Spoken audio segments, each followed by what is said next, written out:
ಮತ್ತು ಅವರು ವೃದ್ಧರು, ಮಹಿಳೆಯರು ಮತ್ತು ಮಕ್ಕಳನ್ನು ಸಹ ಕ್ರೂರವಾಗಿ ಕೊಂದಿದ್ದಾರೆ ಎಂದು ಅವರು ನೋಡುತ್ತಾರೆ. ಬೇರ್ಮೆಯು ಕುಲಶೇಖರನನ್ನು ತಲುಪಿದಾಗ ರಾಜ ಕುಲಶೇಖರನು ಬೇರ್ಮೆಯ ಮುಂದೆ ತನ್ನ ತಾಯಿಯನ್ನು ಕೊಲ್ಲುತ್ತಾನೆ. ಈಗ ಅವನ ಮುಂದೆ ಅವರ ತಾಯಿ ಸಾಯುತ್ತಿರುವುದನ್ನು ನೋಡಿ ಬೇರ್ಮೆ ಇಂದ್ರಿಯಗಳು ಆರಿ ಹೋಗುತ್ತವೆ. ಆದರೆ ಮುಂದಿನ ಕ್ಷಣಗಳಲ್ಲಿ ಬೇರ್ಮೆಗೆ ಒಂದು ಶಕ್ತಿ ಬರುತ್ತದೆ ಮತ್ತು ಅದು ಬೆರಮ್ನನ್ನು ಹೀರಲ್ಪಡುತ್ತದೆ ಮತ್ತು ಆ ಶಕ್ತಿಯು ವಾಸ್ತವವಾಗಿ ಗುಳಿಗದೇವ ಆಗಿದ್ದು ಅವನು ಬೇರ್ಮೆ ದೇಹವನ್ನು ಹಿಡಿದ ತಕ್ಷಣ ಬೇರ್ಮೆ ಗುಳಿಗದೇವ ಆಗುತ್ತಾನೆ. ಈ ಸಮಯದಲ್ಲಿ ಅದು ಗುಳಿಗದೇವನ ಉಗ್ರ ರೂಪವಾಗಿದೆ, ಅಂದರೆ ಅವನು ತುಂಬಾ ಕೋಪಗೊಂಡ ಮತ್ತು ಅಪಾಯಕಾರಿ ರೂಪ. ಮತ್ತು ಅದಕ್ಕಾಗಿ ಸ್ನೇಹಿತರೆ, 2022ರ ಕಾಂತಾರ ಚಿತ್ರದಲ್ಲಿ ಗುಳಿಗದೇವ ಎಲ್ಲ ಶತ್ರುಗಳನ್ನು ಕೊಂದ ರೀತಿ ಗುಳಿಗದೇವ ಈ ಚಿತ್ರದಲ್ಲಿ ಇನ್ನೂ ಹೆಚ್ಚಿನ ಜನರನ್ನು ಕೊಲ್ಲುತ್ತಾನೆ.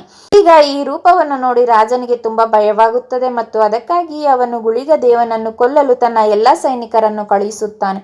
ಆದರೆ ಗುಳಿಗದೇವ ಎಲ್ಲಾ ಸೈನಿಕರನ್ನು ನಿರ್ಮೂಲನೆ ಮಾಡಲು ಸರದಿ ಮಾಡಿಕೊಳ್ಳುತ್ತಾನೆ ಮತ್ತು ಅಂತಿಮವಾಗಿ ಅವರು ರಾಜ ಕುಲಶೇಖರನ ಮೇಲೆ ದಾಳಿ ಮಾಡಿ ಅವನನ್ನು ಕೊಲ್ಲುತ್ತಾರೆ.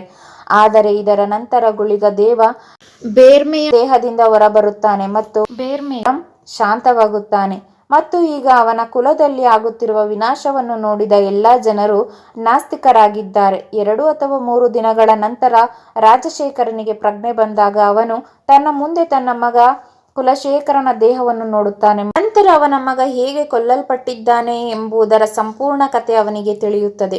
ಅವನು ಅಲ್ಲಿಗೆ ಹೋಗಿ ಹೇಗೆ ಅನಾಹುತವನ್ನು ಸೃಷ್ಟಿಸಿದನು ಮತ್ತು ನಂತರ ಅವನ ಪ್ರತಿಕ್ರಿಯೆಯಲ್ಲಿ ಅವನು ಹೇಗೆ ಕೊಲ್ಲಲ್ಪಟ್ಟನು. ಈಗ ರಾಜನು ತನ್ನ ಮಗನ ಸಾವಿನಿಂದ ದುಃಖಿತನಾಗಿದ್ದಾನೆ, ಆದರೆ ಅದರ ಹೊರತಾಗಿಯೂ ಅವನು ತನ್ನನ್ನು ತಾನೇ ನಿರ್ವಹಿಸಿಕೊಳ್ಳುತ್ತಾನೆ ಮತ್ತು ಮತ್ತೊಮ್ಮೆ ರಾಜನಾಗುತ್ತಾನೆ ಮತ್ತು ತನ್ನ ಸಾಮ್ರಾಜ್ಯವನ್ನು ನಡೆಸುತ್ತಾನೆ. ಈಗ ಈ ಸಮಯದಲ್ಲಿ ರಾಜಶೇಖರನು ತನ್ನ ಅರಮನೆಯೊಳಗೆ ಶಿವನ ದೇವಾಲಯವನ್ನು ನಿರ್ಮಿಸುತ್ತಿದ್ದಾನೆ. ಆದರೆ ಆ ದೇವಾಲಯದೊಳಗೆ ಇರಿಸಲಾಗಿರುವ ಶಿವಲಿಂಗವು ತನ್ನಷ್ಟಕ್ಕೆ ತಾನೇ ಮುರಿದು ಹೋಗುತ್ತದೆ ಮತ್ತು ಅದಕ್ಕಾಗಿಯೇ ರಾಜನ ಮುಖ್ಯ ಪಂಡಿತರು ಈ ವಿಷಯವನ್ನು ನೋಡಿ ರಾಜಶೇಖರನ ಮಗ ಕುಲಶೇಖರನ ಕಾಂತಾರಕ್ಕೆ ಹೋಗಿ ಮಾಡಿದ ಎಲ್ಲದರ ಬಗ್ಗೆ ದೇವರು ಕೋಪಗೊಂಡಿದ್ದಾನೆ ಎಂದು ಹೇಳುತ್ತಾನೆ. ಅದಕ್ಕಾಗಿಯೇ ರಾಜ್ಯದ ಮುಖ್ಯ ಪಂಡಿತರು ರಾಜಶೇಖರರಿಗೆ ಸಲಹೆ ನೀಡುತ್ತಾರೆ. ಅವರು ವಿಷಯಗಳನ್ನು ಸರಿಪಡಿಸಬೇಕಾದರೆ ಅವರು ಕಾಂತಾರದ ಜನರೊಂದಿಗೆ ರಾಜಿ ಮಾಡಿಕೊಳ್ಳಬೇಕು, ಏಕೆಂದರೆ ಹಾಗೆ ಮಾಡಿದ ನಂತರವೇ ದೇವರ ಕೋಪವು ನಿವಾರಣೆಯಾಗುತ್ತದೆ.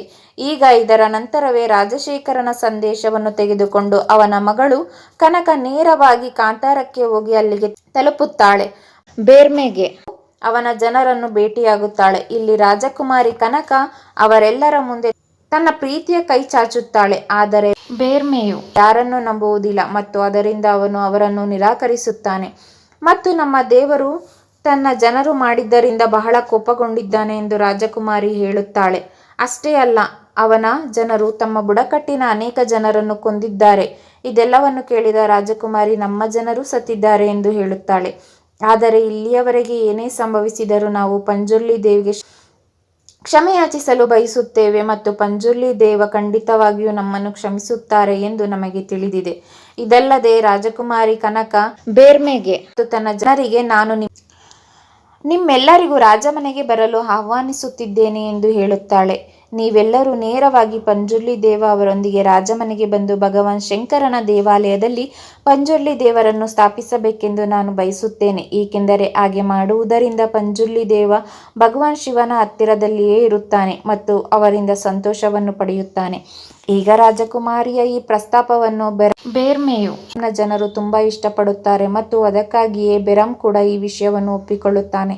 ನಂತರ ಬೇರ್ಮೆಯು ತನ್ನ ಎಲ್ಲಾ ಜನರೊಂದಿಗೆ ಪಂಜುರ್ಲಿ ದೇವನ ಕಲ್ಲನ್ನು ನೇರವಾಗಿ ರಾಜಮನೆಗೆ ಕರೆದೊಯ್ಯುತ್ತಾನೆ. ಅಲ್ಲಿ ಬಂದ ನಂತರ ಪಂಜುರ್ಲಿ ದೇವನನ್ನು ಸಹ ಭಗವಾನ್ ಶಿವನ ಅರಮನೆಯಲ್ಲಿ ಬಹಳ ಸಂಭ್ರಮದಿಂದ ಸ್ಥಾಪಿಸಲಾಗಿದೆ. ಇದಾದ ನಂತರ ಅರಮನೆಯ ಜನರು ಮತ್ತು ಕಾಂತಾರದ ಜನರ ನಡುವೆ ಸಾಮರಸ್ಯವಿದೆ ಮತ್ತು ನಂತರ ಕಾಂತಾರದ ಎಲ್ಲಾ ಜನರು ಹಿಂದಿರುಗುತ್ತಾರೆ. ಆದರೆ ಈಗ ಇದರ ನಂತರ ಮರುದಿನ ಬೆಳಗ್ಗೆ ಅವರು ತಮ್ಮ ಕುಲದ ಎಲ್ಲಾ ಮಕ್ಕಳ ಆರೋಗ್ಯವು ತುಂಬಾ ಹದಗೆಡಲು ಪ್ರಾರಂಭಿಸುತ್ತದೆ ಮತ್ತು ಮಕ್ಕಳು ಸಾವಿನ ಸ್ಥಿತಿಯಲ್ಲಿದ್ದಾರೆ ಎಂದು ತೋರುತ್ತದೆ. ಇದೆಲ್ಲವನ್ನು ನೋಡಿ ಕುಲದ ಕೆಲವು ಜನರು ನಮ್ಮ ಆಚರಣೆಗಳನ್ನು ಮಾಡುತ್ತಾರೆ. ನಂತರ ಆಚರಣೆಯ ಮೂಲಕ ಅವರಿಗೆ ತಿಳಿಯುತ್ತದೆ ವಾಸ್ತವವಾಗಿ ಅವರ ದೇವರನ್ನು ಯಾರೋ ಸೆರೆ ಹಿಡಿದಿದ್ದಾರೆ ಮತ್ತು ಇವೆಲ್ಲವೂ ದೇವತೆಗಳ ಸೆರೆಯಿಂದಾಗಿ ನಡೆಯುತ್ತದೆ ಮತ್ತು ದೇವತೆಗಳನ್ನು ಸೆರೆ ಹಿಡಿದಿದ್ದವರು ಬೇರೆ ಯಾರೂ ಅಲ್ಲ, ಕಡಪ ಬುಡಕಟ್ಟು ಜನಾಂಗದವರು. ಅವರು ದೇವತೆಗಳನ್ನು ವರ್ಷಗಳ ಕಾಲ ಸೆರೆ ಹಿಡಿಯಲು ಪ್ರಯತ್ನಿಸುತ್ತಿದ್ದರು. ಆದರೆ ಇಂದು ಅಂತಿಮವಾಗಿ ಅವರು ದೇವತೆಗಳನ್ನು ಮತ್ತು ನಂತರ ಸ್ನೇಹಿತರನ್ನು ಸೆರೆ ಹಿಡಿದಿದ್ದಾರೆ. ಇದರ ನಂತರವೇ ಇಡೀ ಕತೆ ಹೊರಬರುತ್ತದೆ. ಈ ಎಲ್ಲ ವಿಷಯಗಳ ಹಿಂದೆ ಬುಡಕಟ್ಟು ಜನಾಂಗದವರ ಕೈವಾಡವಿದೆ ಎಂಬುದು ನಮಗೆ ತಿಳಿದಿದೆ. ವಾಸ್ತವವಾಗಿ ದೇವತೆಗಳ ಶಕ್ತಿಗಳ ಬಗ್ಗೆ ತಿಳಿದ ನಂತರ ಅವನು ದೇವತೆಗಳನ್ನು ಸೆರೆ ಹಿಡಿಯಲು ಮತ್ತು ಅವರ ಅಧಿಕಾರವನ್ನು ಪಡೆಯಲು ಸಾಧ್ಯವಾಗುವಂತೆ ದೇವತೆಗಳನ್ನು ವರ್ಷಗಳ ಕಾಲ ಬಂಧಿಸಲು ಬಯಸಿದರು. ವಾಸ್ತವವಾಗಿ ಕಡಪ ಬುಡಕಟ್ಟು ಜನಾಂಗದವರ ಉದ್ದೇಶಗಳು ನಮಗೆ ವರ್ಷಗಳ ಹಿಂದೆಯೇ ತಿಳಿಯಿತು. ನಂತರ ಹುಲಿ ದೇವರ ಸಹಾಯದಿಂದ ನಾವು ಅವರನ್ನು ಇಲ್ಲಿಂದ ಓಡಿಸಿದೆವು. ಆದರೆ ಸ್ವಲ್ಪ ಸಮಯದ ನಂತರ ಅದೃಷ್ಟವಶಾತ್ ರಾಜಶೇಖರರು ಅವರನ್ನು ಭೇಟಿಯಾದರು. ಅಂದಿನಿಂದ ಕಡಪ ಬುಡಕಟ್ಟು ಜನಾಂಗದವರು ರಾಜಶೇಖರ ಮತ್ತು ಅವರ ಮಕ್ಕಳನ್ನು ಕುಶಲತೆಯಿಂದ ನಿರ್ವಹಿಸಲು ಪ್ರಾರಂಭಿಸಿದರು ಮತ್ತು ಅವರ ಮೂಲಕ ತಮ್ಮ ಯೋಜನೆಯನ್ನು ಕಾರ್ಯಗತಗೊಳಿಸಿದರು. ನಿಮಗೆ ನೆನಪಿದೆಯಾದರೂ ರಾಜಶೇಖರನ ಮಗಳು ಜನಿಸಿದಾಗ ಅವಳು ತುಂಬಾ ದುರ್ಬಲಳಾಗಿದ್ದಳು ಎಂದು ನಾವು ನಿಮಗೆ ಹೇಳಿದ್ದೆ. ಅವನಿಗೆ ತನ್ನ ಕೈಗಳನ್ನು ಸಹ ಚಲಿಸಲು ಸಾಧ್ಯವಾಗಲಿಲ್ಲ. ಆದ್ದರಿಂದ ಆಕೆಗೆ ಹಾಲು ಕುಡಿಸುವ ಮೂಲಕ ಕಡಪ ಬುಡಕಟ್ಟು ಜನರು ಆಕೆಯನ್ನು ಬೆಳೆಸಿದರು ಮತ್ತು ಅವರು ಆಕೆಗೆ, ಅಂದರೆ ರಾಜಕುಮಾರಿ ಕನಕಳಿಗೆ, ಅವರ ಎಲ್ಲ ಮಾಂತ್ರಿಕ ಕೌಶಲ್ಯಗಳನ್ನು ಕಲಿಸಿದರು. ನಂತರ ಸರಿಯಾದ ಅವಕಾಶ ಬಂದಾಗ ರಾಜಕುಮಾರಿ ಕನಕ ನೇರವಾಗಿ ಕಾಂತಾರದ ಬಳಿಗೆ ಹೋಗಿ ಪಂಜುರ್ಲಿಗೆ ಕಿರೀಟವನ್ನು ನೀಡುವಂತೆ ಕಾಂತಾರದ ಜನರನ್ನು ಮೋಸಗೊಳಿಸಿದಳು. ನಂತರ ಪಂಜುರ್ಲಿ ದೇವ ಅಲ್ಲಿಗೆ ಬಂದ ತಕ್ಷಣ ಕಡಪ ಬುಡಕಟ್ಟು ಜನಾಂಗದವರು ದೇವ ಅವರನ್ನು ನಿಮ್ಮ ನಿಯಂತ್ರಣಕ್ಕೆ ತೆಗೆದುಕೊಂಡರು. ಅದಕ್ಕಾಗಿಯೇ ರಾಜನ ಮಗಳು ಅಂದರೆ ರಾಜಕುಮಾರಿ ಕನಕ ಮತ್ತು ರಾಜ ಸ್ವತಃ ರಾಜಶೇಖರ ಇಬ್ಬರು ಕಡಪ ಬುಡಕಟ್ಟು ಜನಾಂಗದವರೊಂದಿಗೆ ಇದ್ದಾರೆ. ಬೇರ್ಮೆ ಕದಂಬ ಸಾಮ್ರಾಜ್ಯದಲ್ಲಿದ್ದಾಗ ರಾಜಕುಮಾರಿ ಕನಕಳು ಆತನನ್ನು ಪ್ರೀತಿಸುತ್ತಿರಲಿಲ್ಲ ಎಂದು ನಾವು ಇಲ್ಲಿ ಕಲಿಯುತ್ತೇವೆ. ಬದಲಿಗೆ ಅವಳು ಉದ್ದೇಶಪೂರ್ವಕವಾಗಿ ಅವನ ಸುತ್ತಲೂ ಇದ್ದಳು. ಅದರಿಂದ ಅವಳು ಕ್ರಮೇಣ ಅವನ ದೇಹದ ಭಾಗಗಳನ್ನು ದತ್ತು ತೆಗೆದುಕೊಳ್ಳಬಹುದು ಮತ್ತು ಅವಳು ಕ್ರಮೇಣ ಬೇರ್ಮೆ ಅನೇಕ ಉಗುರುಗಳು ಮತ್ತು ಕೂದಲುಗಳನ್ನು ಕದ್ದಿದ್ದಳು. ಮತ್ತು ಇದೆಲ್ಲವೂ ಏಕೆಂದರೆ ರಾಜಕುಮಾರಿ ಕನಕಳಿಗೆ ಬೇರ್ಮೆ ಒಬ್ಬ ಸಾಮಾನ್ಯ ವ್ಯಕ್ತಿಯಲ್ಲ, ಆದರೆ ಸ್ವತಃ ದೇವನಿಂದಲೇ ಕಳುಹಿಸಲ್ಪಟ್ಟಿದ್ದಾನೆ ಎಂದು ತಿಳಿದಿತ್ತು. ಆರಂಭದಲ್ಲಿ ಬೆರಮ್ ಬಾವಿಯೊಳಗೆ ಕಂಡು ಬಂದಾಗಲೂ ಆ ಸಮಯದಲ್ಲಿ ನಮಗೆ ಬೆರಮ್ ನಿಜವಾದ ಪೋಷಕರ ಬಗ್ಗೆ ತಿಳಿಸಲಿಲ್ಲ ಮತ್ತು ಅದು ಸಹ ಬೇರ್ಮೆ ಪೋಷಕರು ಅಲ್ಲಿ ಇಲ್ಲದ ಕಾರಣ. ಆದರೆ ದೇವರು ಸ್ವತಃ ಅವನನ್ನು ಕಾಂತಾರದ ಜನರಿಗೆ ಒಳ್ಳೆಯದನ್ನು ಮಾಡಲು ಕಳುಹಿಸಿದ್ದಾನೆ. ಮತ್ತು ಈಗ ಅದಕ್ಕಾಗಿಯೇ ರಾಜಕುಮಾರಿ ಕನಕ ಬೇರ್ಮೆ ಎಲ್ಲ ಕೂದಲು ಮತ್ತು ಬೆರಳಿನ ಉಗುರುಗಳನ್ನು ಬಳಸಿ ಅವುಗಳ ಮೂಲಕ ಕಪ್ಪು ಮಾಯಾಜಾಲವನ್ನು ಎಸೆದಿದ್ದಾಳೆ ಮತ್ತು ಅವಳ ತಂದೆಯು ಈ ಶಕ್ತಿಯನ್ನು ಬಳಸಿಕೊಂಡು ಬೇರ್ಮೆ ಹೋರಾಡಲು ಸಾಧ್ಯವಾಗುವಂತೆ ಅವರ ಮೂಲಕ ತನ್ನ ತಂದೆಯನ್ನು ಹೆಚ್ಚು ಶಕ್ತಿಯುತಳಾಗಿಸುತ್ತಾಳೆ.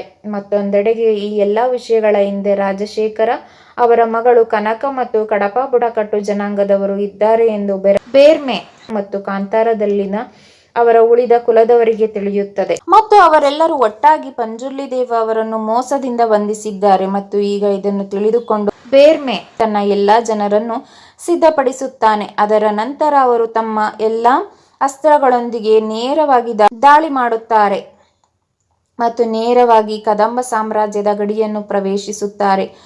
ಇಲ್ಲಿ ರಾಜಶೇಖರ, ಅವನ ಮಗಳು ಮತ್ತು ಅವನ ಎಲ್ಲ ಸೈನಿಕರು ಸಹ ಸಿದ್ಧರಾಗಿದ್ದಾರೆ ಮತ್ತು ಅದಕ್ಕಾಗಿ ಇಲ್ಲಿ ಬಹಳ ದೊಡ್ಡ ಯುದ್ಧ ನಡೆಯುತ್ತದೆ, ನೂರಾರು ಜನರು ಸಾವನ್ನಪ್ಪಿದ ಯುದ್ಧ.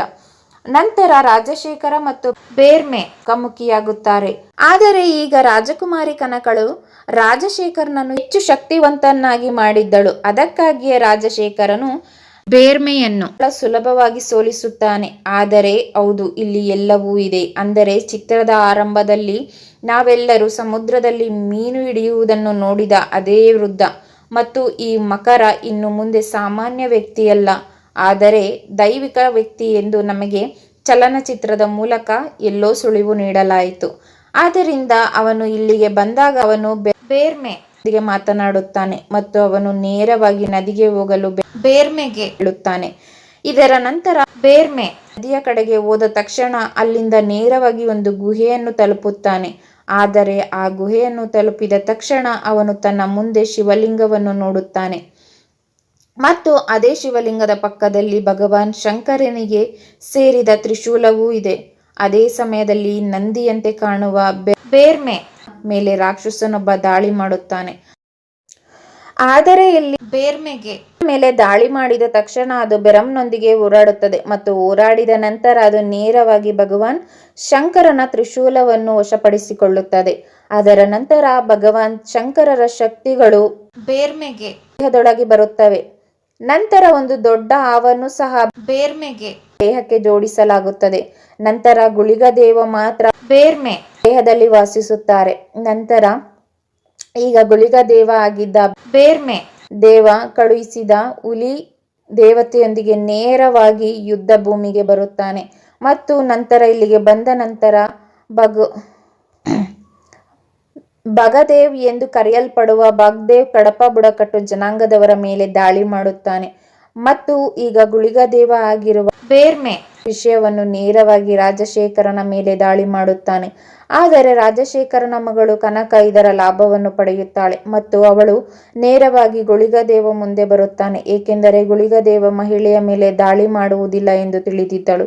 ಆದರೆ ಇದನ್ನು ನೋಡಿದ ನಂತರ ಗುಳಿಗದೇವ ತನ್ನ ಸಹೋದರಿಯನ್ನು ಕರೆಯುತ್ತಾನೆ ಮತ್ತು ನಂತರ ಗುಳಿಗದೇವ ಚಾಮುಂಡಿ ಎಂಬ ಹಿರಿಯ ಸಹೋದರಿ ಇದ್ದಾಳೆ ಎಂದು ನಮಗೆ ತಿಳಿದಿದೆ ಮತ್ತು ಮುಂದಿನ ಕ್ಷಣ ಚಂಡಿ ಬೇರ್ಮೆ ದೇಹವನ್ನು ಸೇರುತ್ತಾಳೆ.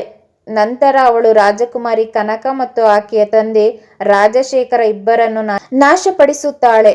ನಂತರ ಸ್ನೇಹಿತರು ಈ ಇಡೀ ಯುದ್ಧವನ್ನು ಈ ರೀತಿ ಗೆಲ್ಲುತ್ತಾರೆ ಮತ್ತು ಪಂಜುರ್ಲಿ ದೇವನನ್ನು ಕಡಪ ಬುಡಕಟ್ಟು ಜನಾಂಗದವರ ಕೈಯಿಂದ ಮುಕ್ತಿಗೊಳಿಸುತ್ತದೆ. ಅದಕ್ಕಾಗಿಯೇ ಮುಂದಿನ ದೃಶ್ಯದಲ್ಲಿ ಕಾಂತಾರ ಅವರ ಕಾಡಿನೊಳಗೆ ಭೂತಕೋಲನಿಗೆ ಪ್ರದರ್ಶನ ನೀಡುವುದನ್ನು ನಾವು ನೋಡುತ್ತೇವೆ. ಅಲ್ಲಿ ಈ ಸಮಯದಲ್ಲಿ ಪಂಜುರ್ಲಿ ದೇವ ಮತ್ತು ಗುಳಿಗದೇವ ಎರಡನ್ನೂ ಪ್ರದರ್ಶಿಸಲಾಗುತ್ತದೆ ಮತ್ತು ಇಲ್ಲಿ ಗುಳಿಗದೇವ ಏನು ಪ್ರದರ್ಶಿಸುತ್ತದೆಯೋ ಅದು ಬೇರ್ಮೆ ಆಗಿದೆ. ಆದರೆ ಭೂತಕೋಲ ಮಾಡಿದ ನಂತರವೇ ಬೇರ್ಮೆ ತನ್ನ ಬಾಲ್ಯದಲ್ಲಿ ಕಂಡು ಬಂದ ಹಾಗೆ ನೇರವಾಗಿ ಬಾವಿಗೆ ಜಿಗಿಯುತ್ತಾನೆ. ಆದರೆ ಅವನು ಬಾವಿಯೊಳಗೆ ಹಾರಿದ ತಕ್ಷಣ ಎಲ್ಲರೂ ಬಾವಿಯೊಳಗೆ ನೋಡುತ್ತಾರೆ, ಆದರೆ ಅದರ ನಂತರ ಅವರು ಬಾವಿಯಲ್ಲಿ ಯಾರನ್ನೂ ಕಾಣುವುದಿಲ್ಲ. ನಂತರ ಆತನು ಬೇರ್ಮೆಗೆ ಅಂದ ರೀತಿಯಲ್ಲಿಯೇ ಹಿಂದಿರುಗಿ ಹೋಗಿದ್ದಾನೆ ಎಂದು ನಮಗೆ ತಿಳಿದಿದೆ ಮತ್ತು ಅದಕ್ಕಾಗಿಯೇ ಬೇರ್ಮೆ ದೇವರು ಕಳುಹಿಸಿದ ಸತ್ಯದ ಭದ್ರಕೋಟೆ ಇತ್ತು ಎಂದು ಇಲ್ಲಿಂದ ಸಾಬೀತಾಗಿದೆ. ಅದು ತನ್ನ ಗುರಿಯನ್ನು ಸಾಧಿಸಿದ ನಂತರ ಹಿಂತಿರುಗಿದೆ.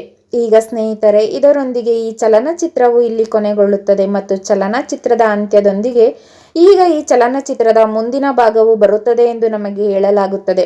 ಸ್ನೇಹಿತರೆ, ಇದು ಕಾಂತಾರ ಚಾಪ್ಟರ್ 1 ಚಲನಚಿತ್ರದ ಕಥೆಯ ಮೇಲಿನ ವಿಡಿಯೋ ಆಗಿತ್ತು. ನಿಮಗೆ ಚಿತ್ರ ಮತ್ತು ಕಥೆ ಇಷ್ಟವಾದರೆ ವಿಡಿಯೋವನ್ನು ನೋಡಿ